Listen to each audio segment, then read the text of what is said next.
Anna Johnson was a 34-year-old elementary school teacher in the quiet town of Riverside. A small, close-knit community, Riverside was the kind of place where everyone knew each other, and life rarely threw any surprises. For Anna, every day followed a familiar pattern. Mornings at Riverside Elementary, with her lively class of third graders, afternoons tutoring struggling students, and weekends volunteering at the local food bank. Anna was known for her kindness and generosity. She was the type of person who believed even the smallest gesture could make a difference. However, she never expected that one such small gesture would completely change her life. It was an unseasonably cold day in December when Anna's story began. She had finished work late, staying after school to help a student with a particularly tricky math problem.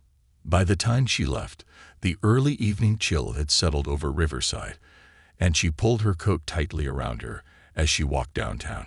The streets were quiet, the town's usual hum muffled by the cold. Anna's mind was filled with thoughts of her evening plans, grading papers, a call with her sister, and the new novel she'd been eager to start. As she approached the local coffee shop, Anna noticed a figure hunched on a bench just outside the shop's door. It was an elderly man, wrapped in tattered clothes, shivering against the cold wind. His face was etched with lines of hardship, and his eyes held a quiet, distant sadness. Anna had seen him around town a few times before, though she didn't know his name or his story. Most people in Riverside barely acknowledged him, passing him by with averted gazes. But something about the way he sat there, trembling and alone, tugged at Anna's heart. Without a second thought, Anna walked into the coffee shop and bought a hot coffee and a sandwich. She returned outside and approached the man, who looked up at her with a mixture of surprise and caution. "Here," she said softly, holding out the coffee and sandwich. The man hesitated, his eyes searching hers for a moment, as though he wasn't sure if she was genuinely offering kindness or expecting something in return. When he finally accepted the food, his hand shook as he clutched the warm coffee. As they sat in silence, Anna felt the cold biting through her coat. She looked at the man's thin, ragged clothes, realizing he was likely far colder than she was. In a moment of spontaneous compassion, Anna took off her coat and placed it around his shoulders.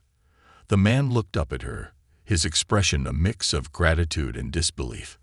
"Thank you," he whispered, his voice barely audible. "It's nothing," Anna replied, smiling warmly. "Stay warm." She didn't linger, sensing that he was uncomfortable with too much attention. As she walked home, a slight shiver ran through her without the warmth of her coat, but her heart felt lighter. Anna had no idea that her simple act of kindness would ripple far beyond that chilly December evening. The next morning, Anna woke up to her usual routine, thinking nothing more of her encounter with the man. She went to work, the familiar sounds of the bustling school greeting her as she entered the classroom. The day passed in the usual blur of lessons, recess duty, and helping her students with their projects. It was only when she checked her phone during lunch that she noticed an email notification from an unknown sender. The subject line read, "Thank you." Curious, Anna opened the email. It was brief, written in a formal tone, and yet something about it struck her as strange. The email was from a law firm in a neighboring city, mentioning an anonymous client who wished to thank her for her kindness the previous night. The message asked her to confirm her identity and hinted at an opportunity that would bring significant changes to her life. Anna frowned, her initial excitement dimming. This had to be a scam, she thought. Her friends had warned her about these kinds of schemes, and she was careful with her personal information online.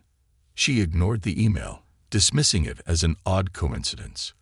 But that evening, she received a phone call from an unknown number. Normally, Anna wouldn't answer calls from strangers, but something urged her to pick up.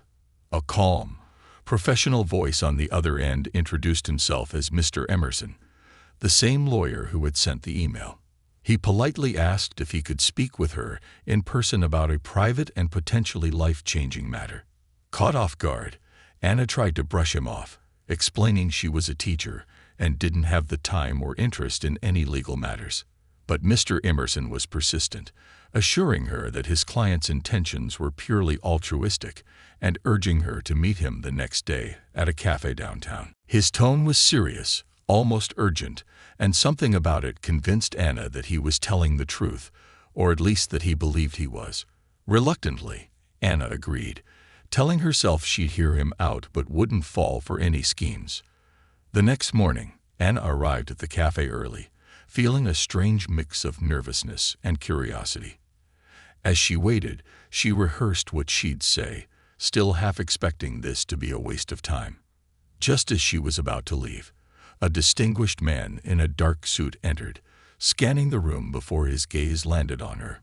He introduced himself as Mr. Emerson, and after a brief exchange of pleasantries, they sat down. Mr. Emerson wasted no time in explaining why he was there. He told Anna that his client, who wished to remain anonymous for the time being, had witnessed her act of kindness the previous evening.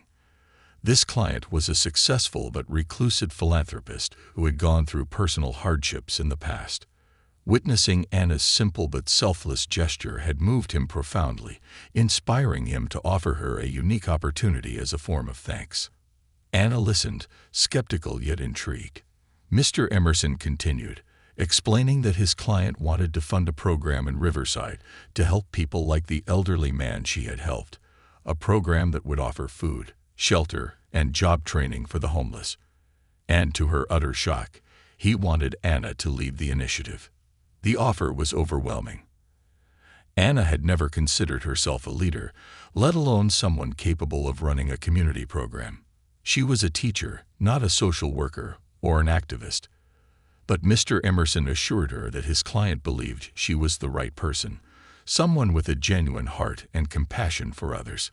He explained that she would receive full support, a generous salary, and resources to make the program successful. All she had to do was say yes. Anna was speechless. The idea of stepping away from her students, leaving her familiar life, and taking on a project of such magnitude felt daunting.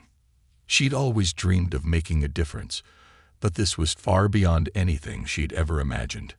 Mr. Emerson sensed her hesitation and handed her a letter. "This is from my client," he said simply. "He asked that you read it before making your decision." Anna took the letter home, her mind racing. She spent hours deliberating, thinking about her students, her modest but fulfilling life, and the potential impact of the opportunity she'd been offered. Finally, she opened the letter. In it, the anonymous client spoke about his own struggles, the loneliness and hardship he had faced, and how small acts of kindness had helped him find his way back. He described Anna's gesture as a light in the darkness, something that had reminded him of the goodness that still existed in the world. He urged her to consider taking this chance to spread that light even further. The letter moved Anna deeply, and as she finished reading, she knew her decision had already been made. The following day, Anna woke up with a strange feeling, a blend of excitement, nervousness, and a flicker of doubt. She'd made up her mind to take on the opportunity offered by Mr. Emerson's mysterious client, but that didn't make the decision any less daunting. Her life in Riverside was rooted in routine, the familiar comfort of teaching her students and knowing her neighbors. The thought of stepping into a role that demanded so much more from her was both thrilling and terrifying. Yet the letter she'd read the night before had touched her deeply. Whoever this anonymous benefactor was, he had faith in her, seeing qualities in her that she'd barely recognized in herself. Anna went through her day as usual, attending classes, guiding her students, but her mind was constantly drifting back to the upcoming changes in her life. By evening, she was exhausted from the weight of it all, her thoughts swirling as she considered what this new role would truly entail. The thought of saying goodbye to her students gnawed at her heart, yet the idea of impacting the lives of those in need, people like the elderly man she'd given her coat to, filled her with purpose. 2 days later, Anna met with Mr. Emerson again, this time at a small, unassuming office in Riverside. Inside, the space was warm and inviting, with comfortable chairs and a large wooden desk, simple but elegant. Mr. Emerson welcomed her with a warm handshake and gestured for her to sit. He began explaining the scope of her new position, detailing the resources she'd have, the team she could assemble, and the programs they planned to implement. Food, shelter, job training, and support for the homeless population in Riverside were all part of the vision. But what struck Anna most was the realization that she wouldn't just be running a program. She'd be tasked with creating a community of hope. The plan was ambitious. Riverside's homeless population wasn't large, but those who did live on the streets often found themselves in cycles of poverty and isolation, without support to help them rebuild their lives. This program would be one of the first in town to address not only basic needs, but also the underlying causes of homelessness. And it was all because of a small act of kindness that had inspired a wealthy stranger to offer his fortune to help others. As the weeks went on, Anna threw herself into the work, though it was far more challenging than she could have imagined. Mr. Emerson helped her secure a small office in town and introduced her to a team of people who would help her get started. Local volunteers, a few social workers, and even a nurse who agreed to provide basic medical care. Anna felt like she was learning a whole new world, a world full of regulations, paperwork, and logistics. She was constantly researching, attending workshops, and seeking advice from experts in the field. At times, the pressure felt overwhelming, and there were moments when she doubted whether she was capable of handling the responsibility. One day, as Anna was reviewing grant proposals in her new office, she heard a knock on the door. She looked up to see a familiar face, Jack Anderson, a former classmate from high school who was now serving as a council member in Riverside. Jack had always been the charismatic, slightly rebellious type in school, known for his wild antics and charm. But time had changed him, and he now carried himself with the gravitas of someone who had been through his own struggles and emerged stronger for it. "Anna Johnson," Jack said, a warm smile breaking across his face. "I heard about the incredible work you're starting here. Thought I'd stop by and see if I could lend a hand, or at least lend an ear." Anna was surprised but pleased. She hadn't spoken to Jack since high school, and she hadn't expected anyone from the town council to take notice of her work so soon. They sat down, catching up on old times for a few minutes before Jack turned serious. "I won't lie to you, Anna," he said, his tone somber. "Riverside has never really addressed the homeless issue. It's not a popular topic around here, and there are a lot of people who would rather pretend it doesn't exist. You're taking on a monumental task, and there will be resistance." Anna nodded, feeling the weight of his words. "I expected that," she admitted, "but I didn't realize just how hard it would be to convince people to care. I thought compassion would come naturally, but it seems like people are more comfortable looking the other way." Jack nodded thoughtfully, then offered her a surprising proposal. "Why don't we work together on this? You have the heart, and I know the politics. I can help smooth things over with the council, maybe even secure some additional funding or support for you. This town needs a wake-up call, and maybe, just maybe, we can be the ones to give it to them." Anna felt a surge of gratitude. Jack's offer was more than she could have hoped for, and she knew his support would be invaluable. Together, they began forming a plan to present her program to the town council, hoping to gain official backing and additional resources. But as the weeks passed, the challenges only grew. Jack helped her schedule a meeting with the council, but not everyone was as enthusiastic about the project. During her presentation, Anna faced tough questions and thinly veiled skepticism from several council members who saw the program as a waste of taxpayer money. They questioned her experience, her motives, and even the necessity of the program itself. One council member suggested that the homeless population should simply find jobs rather than rely on handouts. Anna felt a rush of anger, but she kept her composure, responding with data, stories, and her own heartfelt conviction about the need for empathy and support. Jack stepped in, reinforcing her points with facts and arguments that underscored the economic and social benefits of helping the homeless population reintegrate into society. Despite their combined efforts, the council ultimately approved only a fraction of the budget she'd requested. Disheartened but undeterred, Anna returned to her team, explaining the setbacks they'd face and rallying them to make the most of what little they'd been given. It was around this time that she encountered yet another challenge. Some of her friends and neighbors, people she'd known for years, began to distance themselves. Comments circulated in town about how she was wasting her talents, how she should focus on real work instead of chasing a pipe dream. Anna had expected criticism, but hearing it from people she respected was harder than she'd anticipated.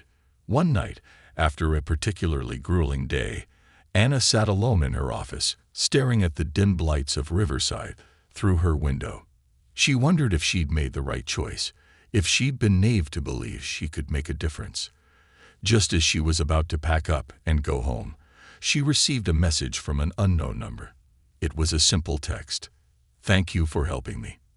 Attached was a photo of the elderly man she'd given her coat to, standing outside a newly opened shelter that had just accepted him. He was smiling, holding up a clean, warm blanket, and in his eyes, she saw a glimmer of hope. The message filled her with a renewed sense of purpose. This was why she was doing this, to bring hope and warmth to those who had none. She saved the photo, keeping it as a reminder of the lives she could impact, no matter how daunting the journey seemed. In the following days, she doubled down on her efforts, and slowly but surely, the program began to gain momentum. Word spread around Riverside, and soon more and more people started reaching out to volunteer. A local restaurant offered to donate food once a week, and a nearby church volunteered space for temporary housing. Little by little, her vision was coming to life, not because of the council's support or funding, but because of the people who believed in her mission. And then came the most surprising twist of all. Anna received another letter from Mr. Emerson, her anonymous benefactor's lawyer.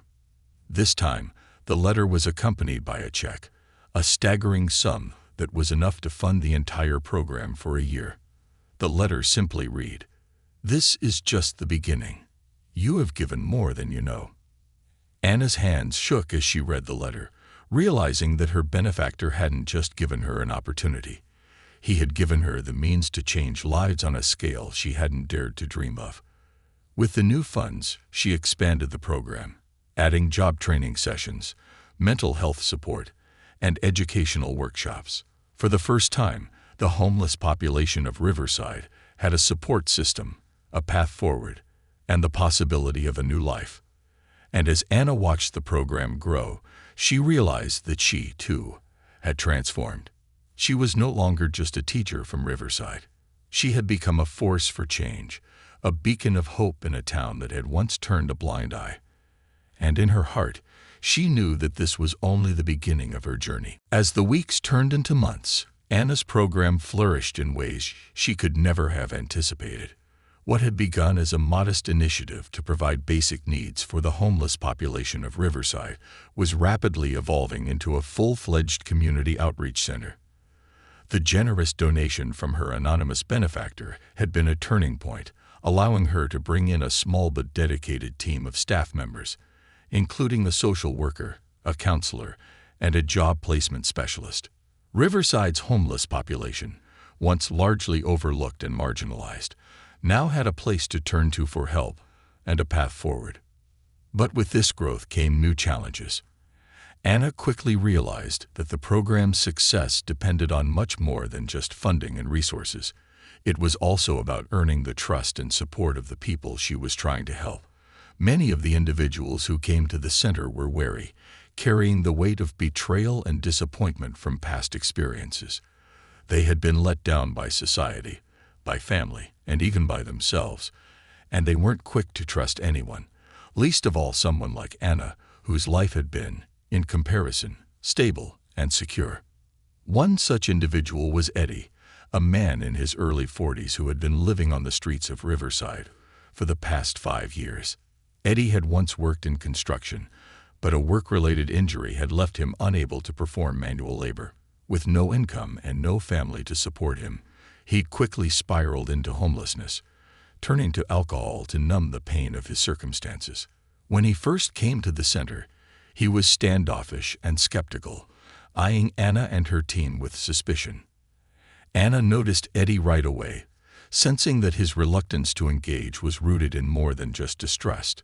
She made a point of greeting him each time he came in, offering small gestures of kindness, an extra blanket, a hot cup of coffee, a book from the center's modest library. Slowly, Eddie began to open up, sharing snippets of his past and his frustrations. He told Anna about his dreams of becoming a carpenter, of working with his hands to create things, but he quickly shut down, brushing off his own hopes as foolish. One afternoon, after several weeks of conversation, Anna pulled Eddie aside and handed him a stack of papers.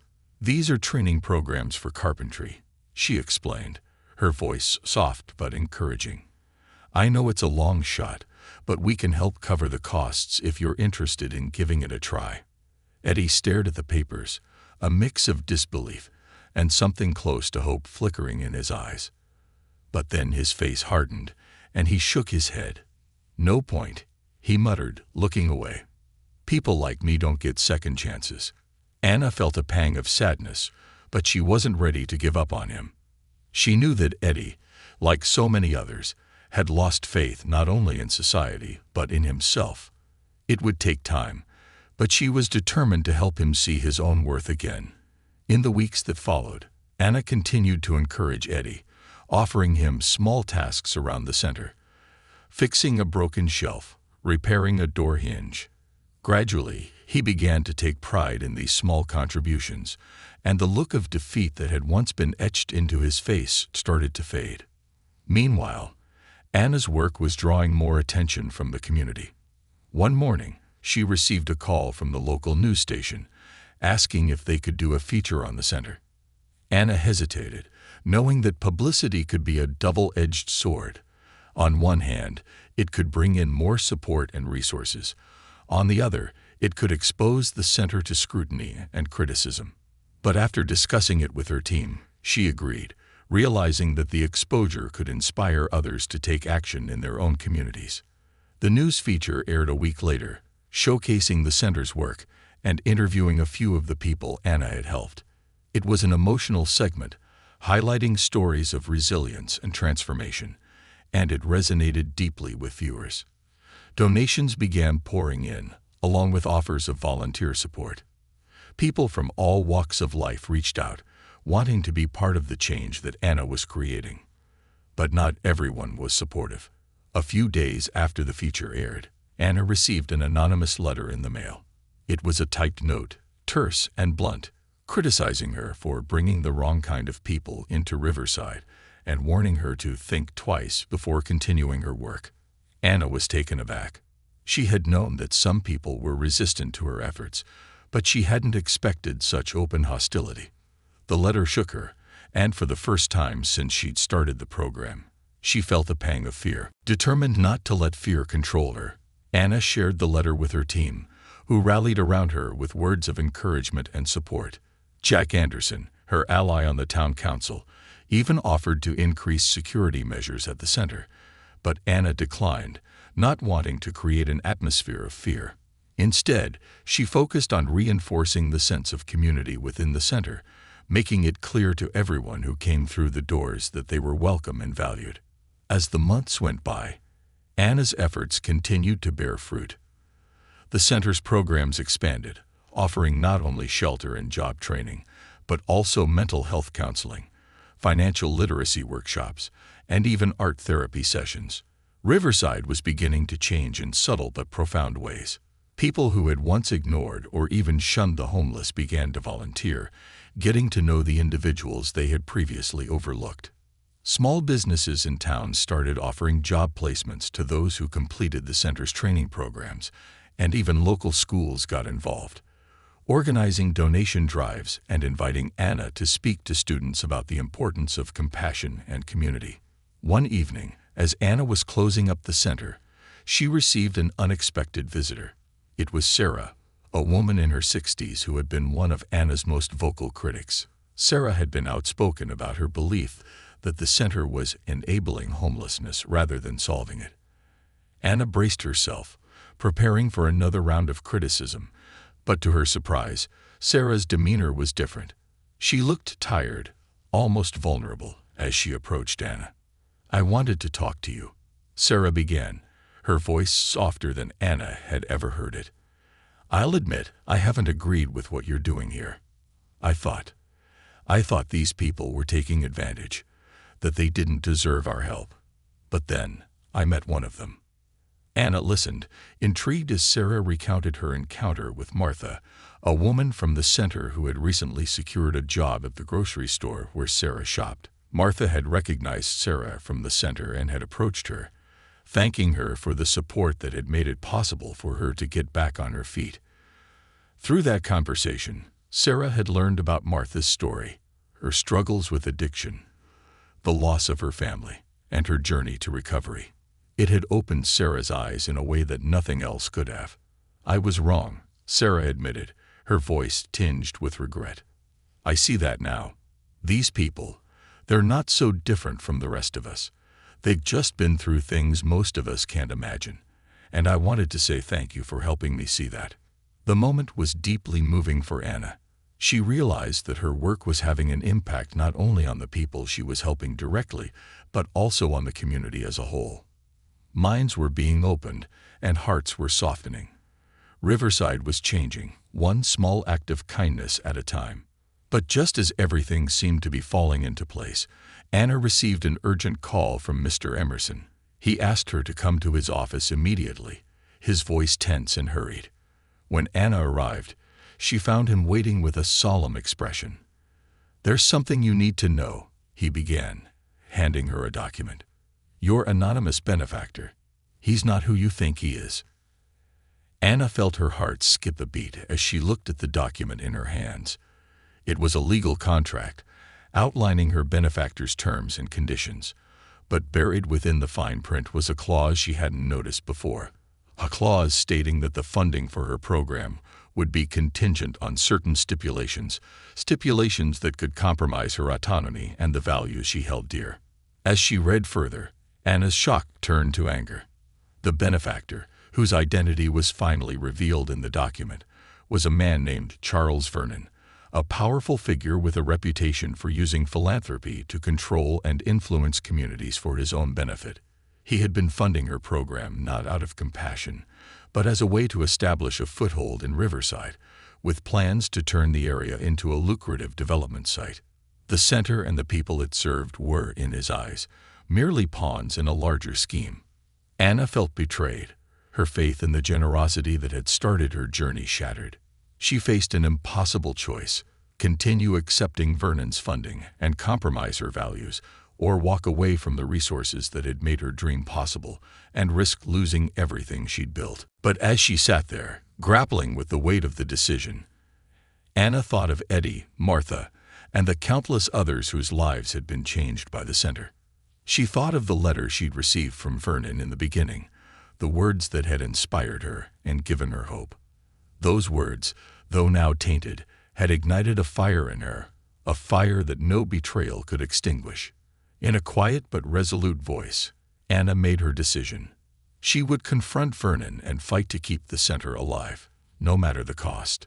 This was her community, her people, and she wouldn't let anyone take that away.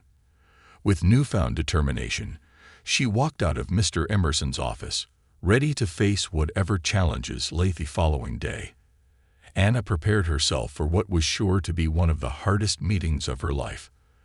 The knowledge that her anonymous benefactor was Charles Vernon, a man with ulterior motives for her beloved project, had been a crushing blow. Her heart was heavy with betrayal, but her mind was set on finding a way to keep the center alive and free from his manipulations. She poured her soul into this program, watching it grow from a small initiative into a beacon of hope for Riverside, and she was not about to let Vernon's hidden agenda destroy it. When she arrived at Vernon's office, she was greeted by an imposing receptionist who led her through a series of marble-floored hallways and into a large conference room. Charles Vernon was already seated at the head of the long table, his expression a practiced blend of warmth and authority. He rose to shake her hand, but Anna kept her arms crossed, her stance conveying the determination and resolve she felt. "Anna, please, have a seat," he said, gesturing to a chair across from him. "I've been looking forward to meeting you in person. You've done impressive work in Riverside." Anna met his gaze, refusing to let herself be swayed by his flattery. "I came here because I want answers, Mr. Vernon. I've read the contract. I know about the clause that would allow you to exert control over the center and its resources. You led me to believe this was an act of pure philanthropy. But now it seems it was just a way to further your own interests." Vernon's expression didn't falter, though a flicker of something unreadable passed over his eyes. He leaned back in his chair, his fingers steepled as he considered his words. "Anna, I understand your frustration. But let me be clear. Everything I've done with the best intentions. Riverside is a growing town, and my vision for its future includes sustainable development, increased job opportunities, and improved infrastructure. I saw potential in your program, and I wanted to help it succeed." Anna shook her head, her voice firm. "Helping it succeed, or using it as leverage to justify a development project that would push out the very people I'm trying to help." Vernon sighed, his tone growing colder. "The reality, Anna, is that philanthropy and business aren't always mutually exclusive. I offered you funding to make a real impact, and in exchange, I expect some alignment with my broader goals for Riverside. The resources I provided weren't just a handout. They were an investment." Anna could feel her pulse quicken, her frustration mounting as she realized how deeply Vernon's influence could undermine everything she'd worked for. "If this is an investment, then you should know that I have no intention of letting the center become a pawn in a development project that disregards the needs of Riverside's most vulnerable." Vernon studied her for a moment, an amused smile tugging at the corner of his mouth.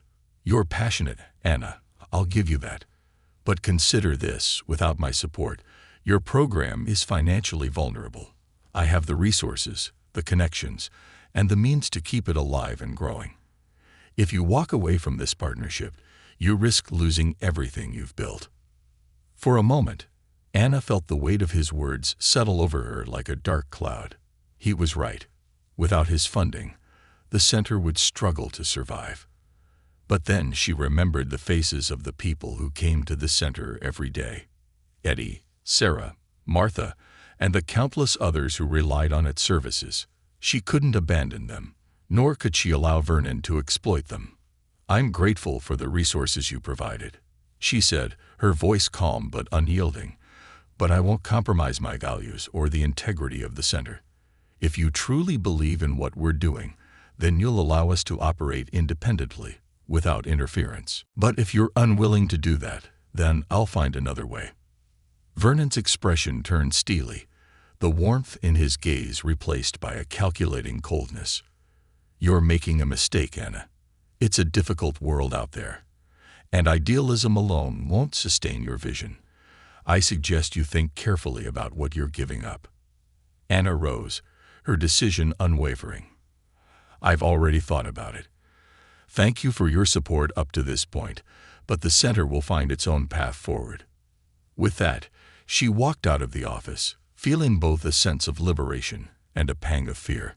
The battle ahead would be difficult, but she knew in her heart that she had made the right choice. As she stepped back into the cold Riverside air, she felt a renewed determination to fight for the center's survival, no matter the obstacles. Over the next few days, Anna broke the news to her team, explaining the funding predicament and her decision to sever ties with Vernon. There were moments of doubt, of course. Her staff was understandably worried about the future, and Anna herself felt the weight of their concerns. But they rallied around her, each person vowing to do whatever it took to keep the center running. Jack Anderson, her ally on the town council, even offered to host a fundraiser, hoping to draw in donations from local businesses and residents. The news of Anna's decision spread quickly through Riverside, sparking a surprising wave of support from the community. People who had once been indifferent or even critical of the center began to step forward, offering whatever help they could. Local businesses donated supplies, Restaurants provided food for the shelter, and volunteers signed up to assist with everything from job training to maintenance work. Anna was overwhelmed by the outpouring of generosity, and she realized that in standing up to Vernon, she had inspired others to take action. However, the path forward was not without challenges. Vernon's influence in Riverside ran deep, and it wasn't long before Anna encountered roadblocks she hadn't anticipated. Some of the permits required for the center's expansion were suddenly delayed, and several of the businesses that had initially promised support began to pull back, wary of jeopardizing their relationship with Vernon. Anna suspected he was using his connections to pressure them, but without concrete evidence, there was little she could do. Then, one night, she received an anonymous tip. A note was slipped under the door of the center, written in hurried, scrawling handwriting. "Vernon's trying to push you out. He's working with the council to revoke the center's lease. Be careful." Anna's heart pounded as she read the note. If Vernon succeeded in revoking their lease, the center would be forced to close, and everything they'd worked for would be lost. She shared the note with Jack, who confirmed her suspicions. Vernon was indeed pulling strings, using his influence to undermine the center's stability and create legal obstacles that would force them out. Determined not to let Vernon win, Anna and her team began reaching out to the community with renewed urgency, organizing protests, gathering signatures for petitions, and hosting public forums to raise awareness about the importance of the center. Their fight was no longer just about providing services for the homeless. It had become a battle for justice, a stand against the powerful interests that sought to silence their efforts. As they rallied more support, Anna found herself facing a personal reckoning. The stress of the struggle was taking its toll, and she began to question whether she was truly strong enough to keep going. But each time doubt crept in, she thought of Eddie, who had recently secured a part-time job through the center's connections, and Martha, who had just moved into her first apartment. They were the proof that the center was making a real, tangible difference, and she couldn't bear the thought of abandoning them.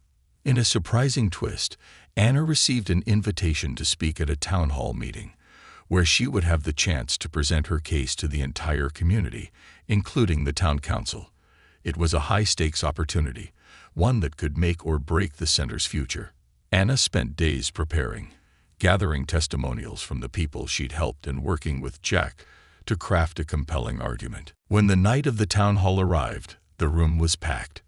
Supporters of the center filled the seats, while council members sat at the front, including Charles Vernon himself, who watched Anna with an icy stare. As she stepped up to the podium, Anna felt a surge of nerves, but she took a deep breath, grounding herself in the stories of the people she'd come to know and care for.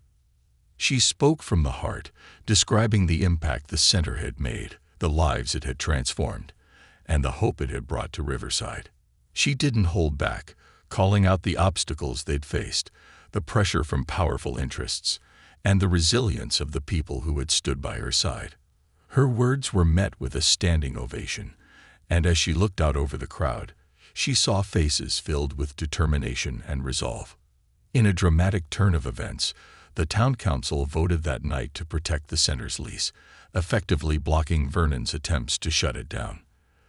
The decision was a hard-won victory, a testament to the power of community and the strength of those who refused to be silenced. Vernon left the meeting without a word, his plans to reshape Riverside thwarted by the very people he tried to overlook. In the weeks that followed, the center experienced a renewed sense of purpose. The support they received allowed them to expand their services, reaching even more people in need. Anna felt a profound sense of fulfillment, knowing that she had not only fought for the people of Riverside, but had also ignited a spirit of compassion and solidarity that would continue long after she was gone. Her journey had been filled with unexpected challenges and painful betrayals, but she had emerged stronger, with a deeper with the town council's decision to protect the center's lease. Anna felt a profound sense of victory and relief. For months, she and her team had fought tirelessly, battling not only bureaucratic obstacles, but also the invisible influence of Charles Vernon, who had nearly succeeded in undermining her mission.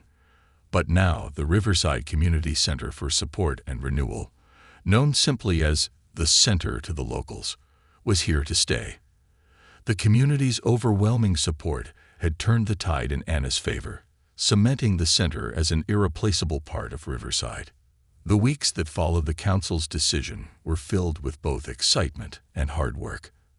As the center's reputation grew, so did the number of people seeking help. Families facing financial crisis, individuals struggling with addiction, and veterans grappling with PTSD began showing up, each with their own stories, each hoping for a second chance. The team's resources were stretched thin, but their dedication never wavered.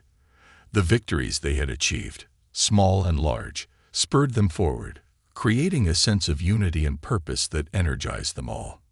One afternoon, as Anna was sorting through donations, she received a call from a young woman named Lucy.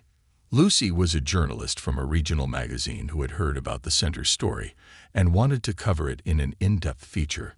Anna, though somewhat apprehensive, recognized the potential impact such a piece could have. If they could reach readers beyond Riverside, perhaps they could inspire similar initiatives in other towns. She agreed to the interview, hoping it might help bring additional support to the center.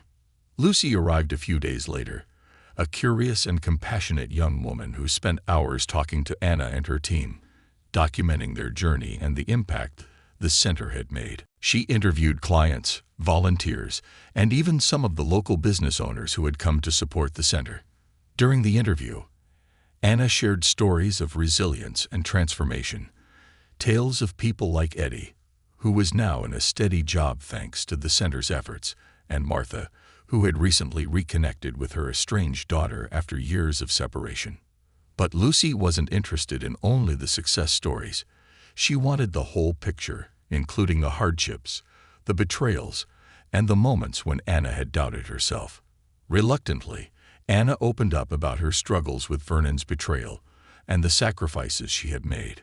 She spoke about the challenges of keeping the center afloat and the toll it had taken on her personal life. Friends she had known for years had drifted away, unable to understand why she was so driven to pursue a mission that, to them, seemed thankless.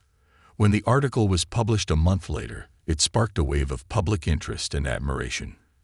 People across the state read about Anna's efforts and the transformative impact the center had made. Donations poured in, allowing the center to expand its services further, adding legal aid and mental health counseling to its offerings. The article resonated deeply with readers, who saw in Anna's story a reflection of their own struggles for meaning and purpose. It became clear that what Anna and her team had achieved was more than just a community center. They had created a sanctuary, a safe space for people to rebuild their lives. The magazine feature also had an unexpected effect. It caught the attention of a well-known philanthropist, Margaret Hayes, who had a reputation for funding grassroots projects that focused on social change. Margaret reached out to Anna directly, expressing her admiration for the center and offering her support. She arranged a meeting at the center, and when she arrived, Anna was struck by Margaret's warmth and sincerity. Unlike Vernon, who had hidden his motives behind a veil of generosity, Margaret was transparent about her intentions. During their conversation, Margaret proposed a partnership. She wanted to help fund not only the center in Riverside, but also similar initiatives across the state, using Anna's model as a template. Her foundation had the resources and network to scale up Anna's vision, potentially reaching thousands of people who were in need of the same hope and support the center provided. The offer was beyond anything Anna had ever imagined, and it stirred in her a mixture of excitement and fear. She had always dreamed of making a difference, but the idea of expanding the center's reach on such a scale was both thrilling and intimidating. She spent days deliberating, consulting with her team, and reflecting on her journey. Ultimately, she realized that this was her chance to create lasting change, to turn her dream into something that could ripple across communities far beyond Riverside. With the partnership in place, the center received a substantial grant that allowed them to hire additional staff, expand their facilities, and formalize their programs. Margaret's foundation helped them implement a comprehensive training curriculum for volunteers and staff, ensuring that each person who worked at the center was equipped with the skills to provide meaningful support. The grant also included funding for a mobile outreach program, a van that would travel to neighboring towns, offering services to homeless populations that had no access to resources like those available at the center. One of the first mobile outreach visits was to a town just a few miles from Riverside, where homelessness had quietly grown over the years. The van was equipped with medical supplies, hygiene kits, warm clothes, and basic food items. Anna rode along with the team, feeling both nervous and hopeful as they approached the town's outskirts, where makeshift camps had formed along abandoned buildings. The outreach team offered medical assistance, connected people with job placement resources, and shared information about shelters and support programs. During that visit, Anna encountered Grace, a young woman in her 20s who had been homeless since she was a teenager. Grace was wary of the team at first, hesitant to accept their help. But as Anna spoke with her, sharing stories of people who had been in similar situations and found hope, Grace's guard slowly dropped. She began to open up about her struggles, her dreams, and her fears. Before they left, Grace accepted an offer to come to the center in Riverside, where she could find a stable place to stay and start fresh. When Grace arrived at the center a few days later, she was welcomed with open arms. Over the following months, she became one of the center's most dedicated clients, participating in job training sessions, group therapy, and even volunteering to help others who came through the doors. Watching Grace's transformation was a deeply moving experience for Anna, a reminder of why she had fought so hard for the center's survival. Grace's journey was a testament to the power of compassion and the resilience of the human spirit, a story of healing and hope that inspired everyone around her. As the center grew and the outreach program expanded, Anna noticed another unexpected shift. The people of Riverside began to change as well. Community members who had once been indifferent or even hostile toward the homeless population started to get involved. Local businesses offered job placements, churches organized fundraising events, and high school students volunteered their time to assist with various projects.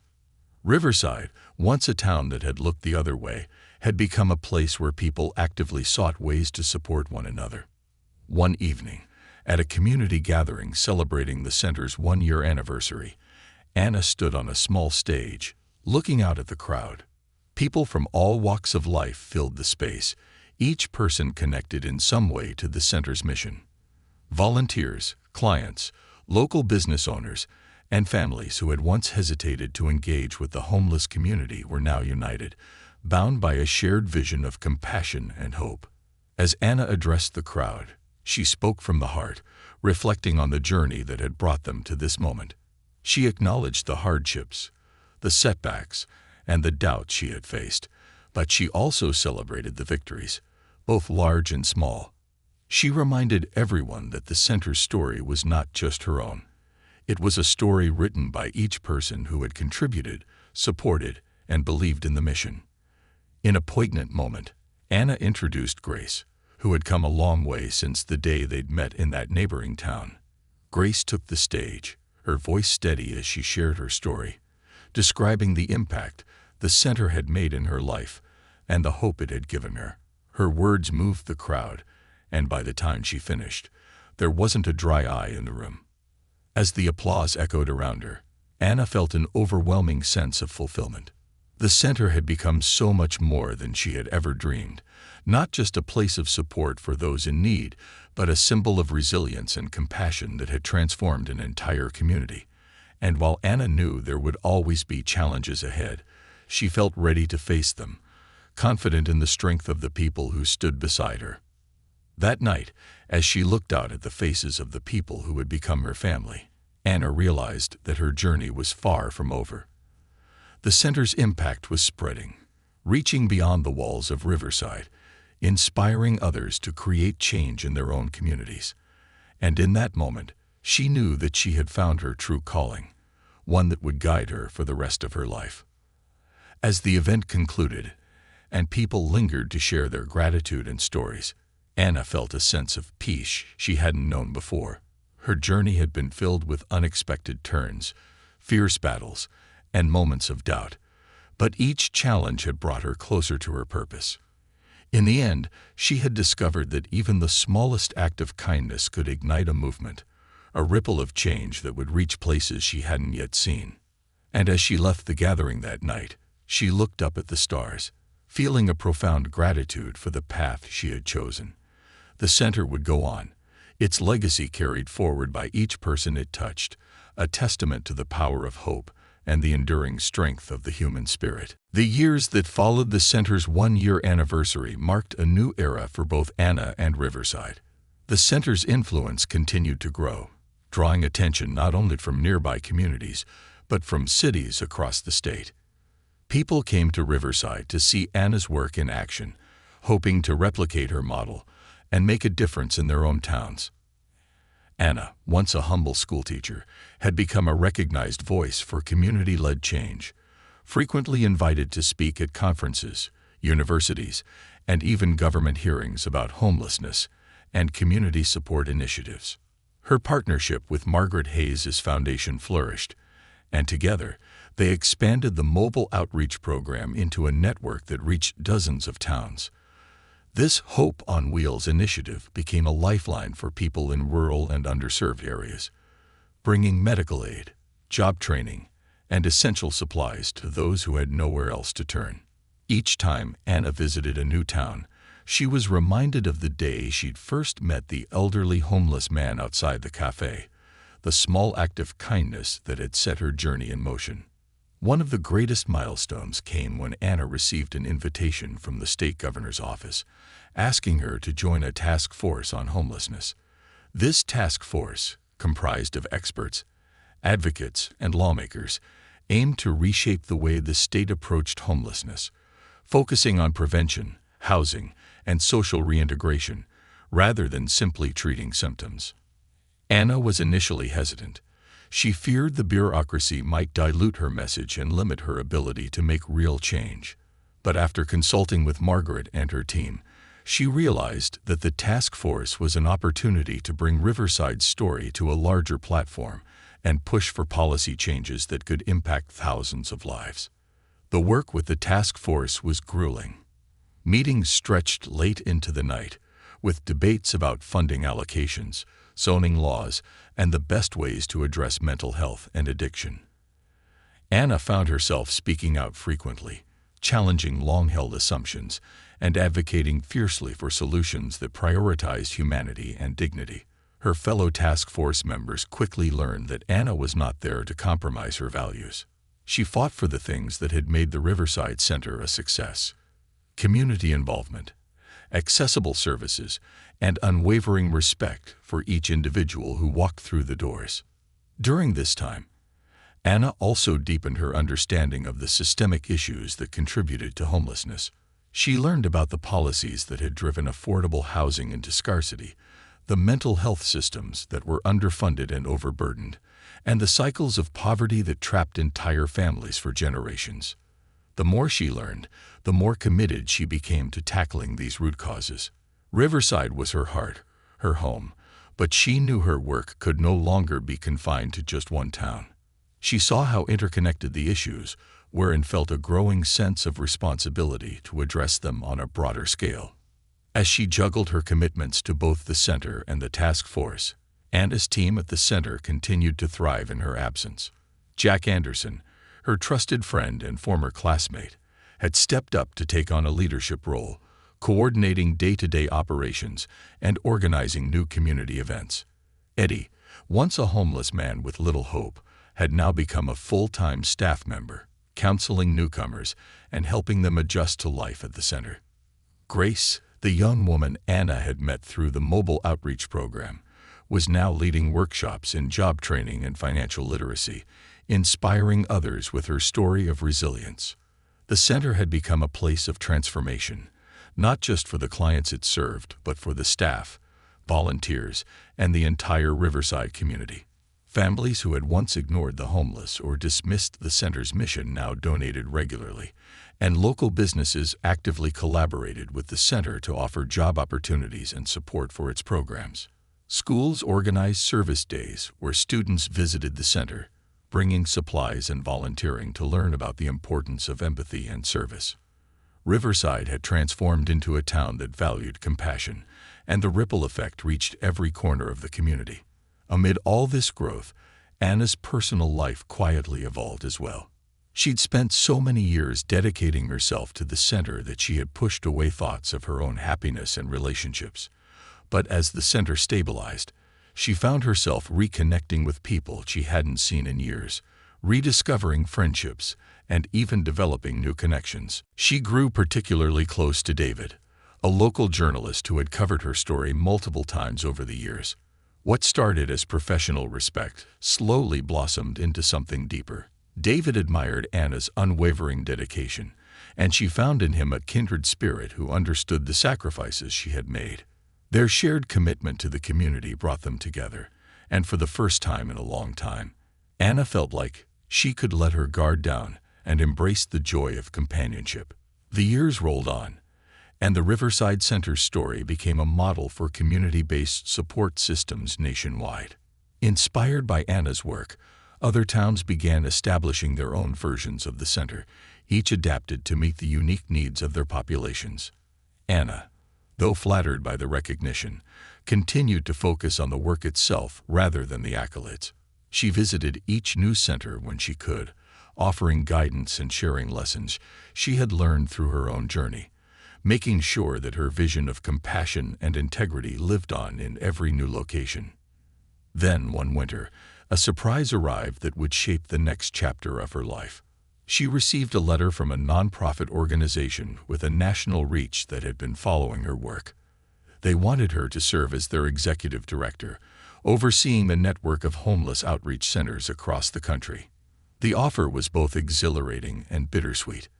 Accepting the position would mean leaving Riverside and stepping away from the place and people that had shaped her mission. But the opportunity to take her work to a national level was a dream she had never thought possible. Anna spent sleepless nights weighing her decision, feeling torn between her love for Riverside and her desire to help others on a larger scale. She sought advice from her team, her friends, and of course from David, who listened patiently as she grappled with the choice.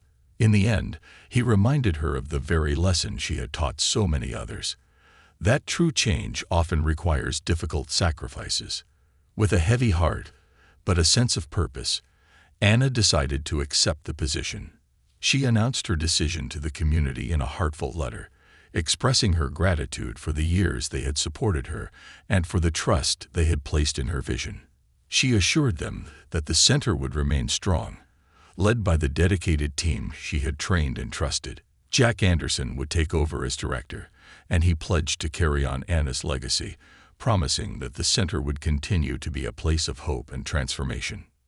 The news was met with an outpouring of love and well wishes, and on her last day at the center, the community organized a farewell gathering in her honor. Hundreds of people filled the town square, each person there to celebrate the woman who had not only changed their lives, but had also changed the very soul of Riverside. Grace, Eddie, Jack, and many others spoke, sharing memories and stories of the impact Anna had made, both on their own lives and on the town as a whole. The night was filled with laughter, tears, and gratitude, a testament to the powerful legacy Anna was leaving behind. As she stood before the crowd, Anna felt an overwhelming sense of fulfillment and humility. She had started with a single act of kindness, a simple gesture of giving her coat to a homeless man on a cold night, and that one act had blossomed into a movement that would live on long after she had gone. Her journey had been filled with challenges, triumphs, and heartache, but it had also brought her closer to her purpose and to the people she loved. In her final speech, she looked out over the crowd and spoke words that resonated deeply with everyone present. Each of you has been a part of this journey, a part of this dream. Riverside showed me that community is not just about geography. It's about compassion, about being there for one another, about seeing the humanity in each person. This work isn't mine alone.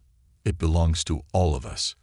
I may be leaving Riverside, but Riverside will always be a part of me.